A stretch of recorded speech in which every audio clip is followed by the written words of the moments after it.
ये lateral entry के बहाने ये लोग आरक्षण को समाप्त करना चाहते हैं। देखिए, भाजपा तो शुरू से डॉक्टर बाबा साहब भीमराव अंबेडकर के बनाए हुए संविधान नकारती रही है। सर्वोच्च न्यायालय के द्वारा एक ऐसा डिसीजन दिया गया है जो अनुसूचित जाति जनजाति के खिलाफ है और पूरे देश का अनुसूचित जाति जनजाति अपने हक और हुकूक के लिए कल सड़क पर रहेगा। अब कांग्रेस पार्टी आरक्षण का हमेशा पक्षधर रही है। मोदी सरकार के रहते कोई आरक्षण को खत्म नहीं कर सकता। भारतीय जनता पार्टी जिस तरह से कहती है सबका साथ सबका विकास, उसके कथनी और करनी में जमीन आसमान का अंतर है। SC ST समाज जो है सचिवालय में बैठे, ये लोग चाहते हैं कि शौचालय में बैठे भाजपा के लोग, नरेंद्र मोदी जी, इनकी सरकार। दोस्तों नमस्कार, बहुत स्वागत है आपका चौकस भारत में। मैं आपका दोस्त ब्रजेंद्र। आज पहले सुबह तेजस्वी यादव का एक्स पर ट्वीट आता है। तेजस्वी यादव स्पष्ट कहते हैं आरक्षण के खिलाफ जो देश में तनातनी चल रही है उसके बाबत उन्होंने 18 पॉइंट अपने ट्विटर हैंडल पर शेयर किया है। इन 18 पॉइंट में जो सबसे ऊपर में जो टैगलाइन है वो स्पष्ट करता है कि क्या कुछ इनके जहन में है आदिवासी, SC ST और OBC को लेकर। इन्होंने स्पष्ट ऊपर में ही लिखा है कि SC ST OBC का जो स्थान है अब सचिवालय में नहीं बल्कि शौचालय में है। ये जो टैगलाइन है ये बड़ा ही आश्चर्यचकित करता है और सोचने पर मजबूर भी करता है। क्या कहना चाहते हैं तेजस्वी यादव? ये लेटरल एंट्री के बहाने ये लोग आरक्षण को समाप्त करना चाहते हैं और संविधान के खिलाफ ये लोग काम कर रहे हैं। हम लोग शुरू दिन से ही बोलते रहे हैं कि भाई ये लोग आरक्षण विरोधी हैं, SC ST विरोधी लोग हैं और ये लोग किसी भी कीमत पे नहीं चाहते हैं कि SC ST समाज जो है सचिवालय में बैठे। ये लोग चाहते हैं कि शौचालय में बैठे भाजपा के लोग, नरेंद्र मोदी जी, इनकी सरकार, नीतीश कुमार जी हो, चिराग पासवान हो, जीतन राम मांझी हो, ये लोग सब लोग जो है टुकुर टुकुर देख रहे हैं। इनकी सरकार जो है इस तरह का काम किया जा रहा है। आपका सिविल सर्विसेज है, आयोग बना हुआ है, उसके जरिए UPSC है, सब चीज है, IAS IPS की बहाली का प्रक्रिया है, उसके थ्रू होता है, परीक्षा होती है, उसमें आरक्षण के प्रावधान दिए गए हैं और ये लोग लेटरल के बहाने जो है आरक्षण को ही खत्म कर देना चाहते हैं। बताइए, बिना किसी परीक्षा के, बिना किसी आरक्षण के IAS और IPS भर्ती हो जाएंगे? यानी ये पूरा जो है संघ के लोगों को जो है भरने का प्रयास किया जा रहा है। इसका हम लोग पूरा कड़ा विरोध करते हैं। तो देखा आपने कि किस तरह से उन्होंने चैलेंज भी किया है एनडीए सरकार को। कहा है कि 2018 में लेटरल एंट्री के तहत जिस तरह से नियुक्तियां हुई है, क्या सरकार इस पर SC ST और OBC के तहत जो भी नियुक्तियां आई है इसको उजागर कर सकती है? ये हम जानना चाहते हैं और यहाँ की जनता भी ये जानना चाहती है, उनका अधिकार भी है। तो चलिए, इस बाबत हम कई लोगों से बातचीत किए हैं। इसी बात को लेकर कांग्रेस सेवा दल के जो प्रदेश अध्यक्ष हैं आदित्य पासवान, वो क्या कह रहे हैं? उन्होंने यहां तक कह दिया है कि भाई कल यानी 21 तारीख को पूरे भारत का चक्का जाम रहेगा। यानी इस बात को लेकर चक्का जाम करने की बात कर रहे हैं। सबसे पहले आदित्य पासवान को सुनते हैं, क्या कह रहे हैं वो? सर्वोच्च न्यायालय के द्वारा एक ऐसा डिसीजन दिया गया है जो अनुसूचित जाति जनजाति के खिलाफ है और पूरे देश का अनुसूचित जाति जनजाति अपने हक और हुकूक के लिए कल सड़क पर रहेगा। और कांग्रेस पार्टी आरक्षण का हमेशा पक्षधर रही है। आरक्षण का मसौदा बाबा साहब भीमराव अंबेडकर ने तैयार किया था, लेकिन लागू कांग्रेस पार्टी ने किया था। आज कुछ लोग भ्रमित करने का काम करते हैं आज के युवा पीढ़ी को। तो आरक्षण जो है उसके पक्षधर हमेशा हम रहे हैं और आधिकारिक रूप से कांग्रेस पार्टी इस बंद का समर्थन करती है और कल अपने हक और हुकूक के लिए, भारत के अनुसूचित जाति जनजाति के लिए हम पूर्ण समर्थन करते हैं इस भारत बंद का। और भारतीय जनता पार्टी जिस तरह से कहती है सबका साथ सबका विकास, उसके कथनी और करनी में जमीन आसमान का अंतर है।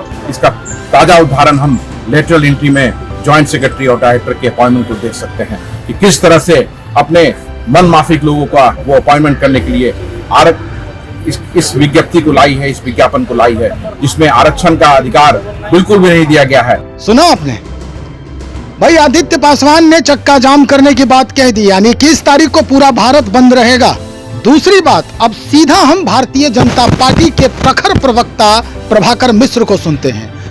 ये जो प्रभाकर मिश्र हैं वो लेटरल एंट्री को लेकर क्या कुछ कहना चाह रहे हैं। एनडीए सरकार संवैधानिक व्यवस्था की सबसे बड़ी संरक्षक है। संविधान के प्रावधानों के अनुसार ही एनडीए सरकार काम करती है। मोदी सरकार के रहते कोई आरक्षण को खत्म नहीं कर सकता। लेटरल एंट्री पर कांग्रेस और इंडी गठबंधन का विरोध सिर्फ ढकोसला है।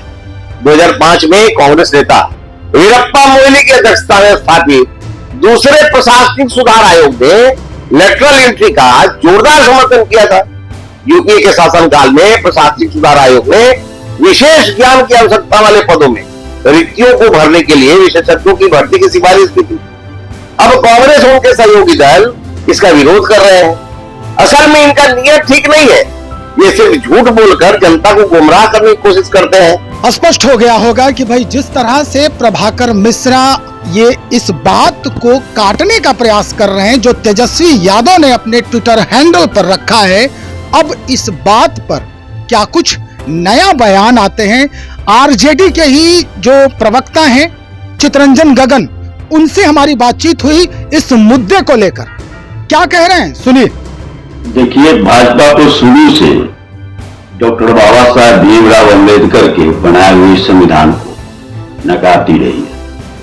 भले जो दलील ले जो भी कहे, लेकिन जब भारतीय संविधान लागू हुआ था उसी समय भाजपा का जो पेरेंट ऑर्गेनाइजेशन है आरएसएस, उसका मुख्य पत्र जो निकलता है ऑर्गेनाइजर, उस समय ऑर्गेनाइजर में बजाता इस भारतीय संविधान के खिलाफ में लेख लिखा गया था। और उसमें कहा गया था कि जो पुरानी व्यवस्था है उसी को लागू किया जाए। मतलब कि जो मनुस्मृति की व्यवस्था जो है उसको वह लागू करना चाहते रहे शुरू से। और बाद में भी आप देखिए कि अभी भी जो नरेंद्र मोदी जी की सरकार है, तो जो संवैधानिक प्रावधान है उसकी खुलेआम उल्लंघन हो रहा है।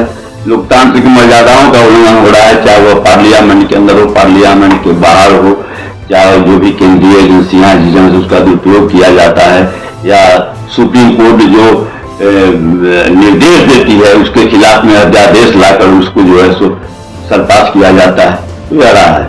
अब जहां तक रहा लेटरल नियुक्ति के संबंध में, अभी जो भाजपा के प्रवक्ता कह रहे थे कि 2005 में जो प्रशासनिक सुधार आयोग बना था कांग्रेस नेता वीरप्पा मोइली की अध्यक्षता में, उसके द्वारा यह अनुशंसा किया गया था, यह बात सही है। लेकिन 2005 की स्थिति और आज की स्थिति में काफी अंतर है।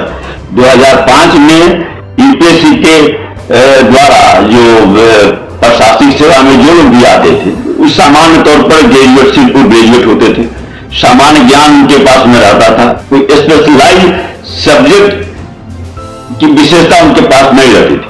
आज वह स्थिति नहीं है, आज वह स्थिति बदली हुई है। आप देखिए यूपीएससी की परीक्षा में, चाहे वो जो सो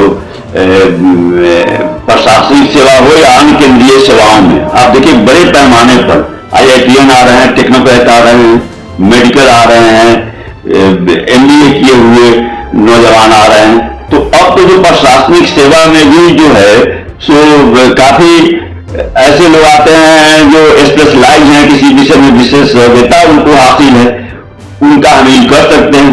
दूसरी बात एक और है जो मैंने भाजपा के लोग कह रहे हैं, डॉक्टर मनमोहन सिंह का और मुंतक सिंह अहलूवालिया का जो लोग उदाहरण देता है, तो उनकी नियुक्ति किस ढंग से हुई थी, आज किस ढंग से लेटरल नियुक्ति हो रही है? आज तो ज्वाइंट सेक्रेटरी और डायरेक्टर के पद पर हो रही है। तो यह मध्यम क्लास का जो पद है, मध्यवर्गीय पद, उस पर नियुक्ति आप कर रहे हैं। लेकिन चाहे वो अहलूवालिया साहब हो या डॉक्टर मनमोहन सिंह जी हो, इन लोगों को नियुक्ति उस ढंग से नहीं हुई थी। दोनों में फर्क है। आप गुमराह करना चाह रहे हैं, लोगों को भ्रमित करना चाह रहे हैं, लेकिन दोनों में अंतर है। अभी जो निकला है विज्ञापन यूपीएससी द्वारा, और जो है तो ज्वाइंट सेक्रेटरी और डायरेक्टर के पद के लिए निकला है, और उसकी तुलना आप जो है मनमोहन सिंह जी और अहलूवालिया जी लोगों को जो दिया गया पद उससे कर रहे हैं, तो यह केवल गुमराह करना और कुछ नहीं। स्पष्ट हो गया होगा इस पूरे मसले को लेकर, यानी आरक्षण के मुद्दे पर जिस तरह का माहौल बन चुका है, देश की राजनीति जिस तरह से गरमाते जा रही है, और यहां तक बात हो रही है कि भाई देश का चक्का जाम होगा। कल यानी 21 तारीख को यह बड़ा ही मायने रखता है और विचार करने पर मजबूर भी करता है। तो चलिए इंतजार करते हैं, और भी लोगों से हम बातचीत करते हैं, उसके बाद फिर आपसे हम मुखातिब होते हैं। तब तक इंतजार करें, बने रहे हमारे साथ। बहुत शुक्रिया आपका।